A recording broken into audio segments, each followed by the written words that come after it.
भारताच्या संविधानावर आमचा विश्वास नाही, भारताने तयार केलेल्या लोकशाहीवर आमचा विश्वास नाही, भारतीय संविधानाने तयार केलेल्या कुठल्याही संस्थेवर आमचा विश्वास नाही आणि म्हणून आम्हाला पॅरलल राज्य तयार करायचं. हे ऐकून दुःख मानून घेऊ नका, कारण याला कारणीभूत आम्हीच आहोत.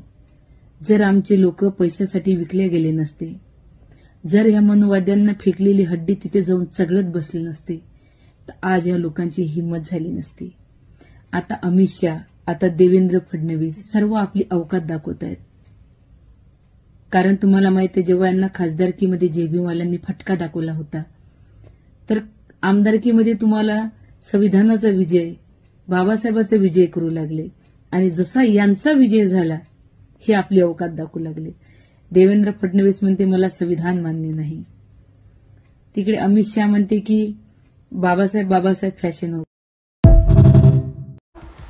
या देशामध्ये आपण नक्षलवादाच्या विरुद्ध लढाई पुकारली.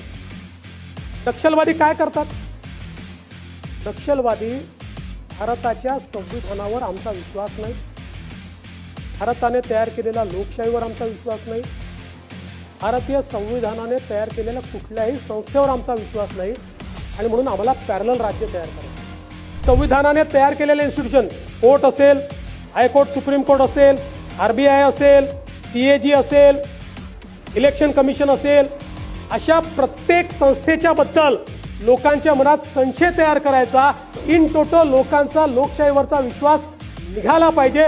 लोकांना वाटलं पाहिजे की या देशामध्ये कुठलीच संस्था स्वायत्त उरलेली नाही. आणि जेव्हा असं होईल त्यावेळी काय होईल? लोक बंड करतील म्हणजे काय करतील? म्हणजे भारतरत्न डॉक्टर बाबासाहेब आंबेडकरांनी दिलेलं संविधान तोडून अराजकाचं राज्य या ठिकाणी आणतील. हाच तर प्रयत्न आहे.